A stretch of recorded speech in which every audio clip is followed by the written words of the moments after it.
Thank you very much indeed, Christopher. Good evening, everybody. It's wonderful to be with you all this evening. And I'm sure I speak for everyone here in saying it's always a true privilege to be in the company of survivors, survivors who have told their story, that we now know forever their voices will be heard. And that is the partnership that we're here to celebrate this evening, a partnership between two, not just of Greater Manchester's jewels in the crown, in our crown, but the country's actually. The John Rylands Library and the Fed, two fine institutions coming together, and the power of that partnership is going to reverberate out from this library for many, many decades to come, and so it should, so it should. So I just want to say a little bit about my relationship with each of these partners. So starting with the John Rylands Library, I always knew it was here, probably like everybody, and I think I came in when I was doing my degree in the holidays when I was back home. But my relationship with it was cemented in 2009 when I was the Secretary of State for Culture, Media and Sport. A bit of a name drop there, but I'll got to get it in, haven't you, occasionally. And it was when I was confirming a new poet laureate. One afternoon I was in my office in the department and a civil servant brought somebody in from the royal household who had a very concerned look on his face. He said, "Oh, Secretary of State, there's a problem with the announcement. As you know, the Poet Laureate must be announced in London, preferably at a household connected to a location connected to the royal household. But we've heard that your recommendation for Poet Laureate wants to be announced at the John Rylands Library in Manchester. Could you ring her and explain why this won't be possible?"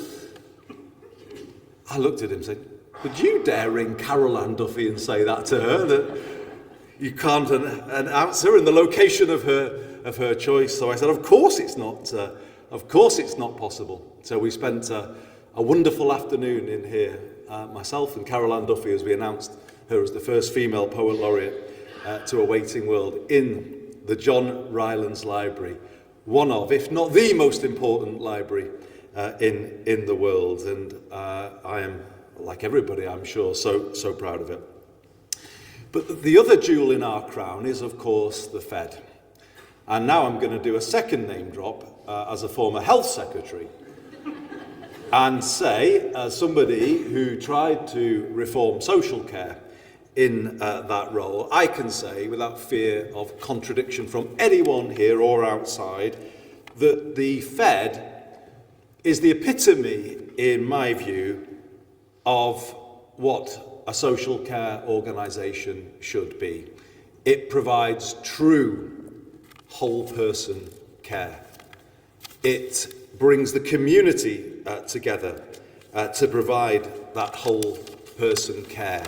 In my view, the Fed is the gold standard that all social care should aspire to provide. And it's part of that whole person care that means, you do everything to support those in your care. And I think I'm right, Rafi, in saying that it was Margit Cohen, have I got her name? Margit Cohen, who, in the care of the Fed, said to her carer, "I need to tell you my life story, my whole life story, before I die." And that, I believe, was the beginnings of the Fed's My Voice project. Margit, who came to the UK on the Kinder transport in 1938. And her project manager, Juliet Pearce, helped Margit tell that story, but then so many other stories after that. I couldn't be prouder that this partnership has come together and that all of the stories that have been brought together through that project will now be taken out across Greater Manchester and the world because of the partnership that has been formed. In saying that the Fed has provided an incredible service to those it cares for as a social care organisation, in fact we can now go further and say that the Fed has provided an incredible service to all humanity by giving us the My Voice project. This is a unique and precious archive that, in my view, will reverberate now right throughout this century and everything that the survivors have related to it.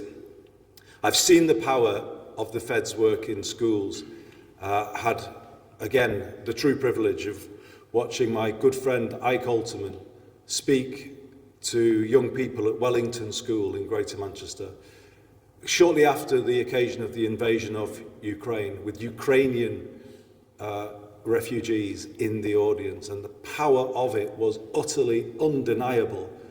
The strength of it was something to behold.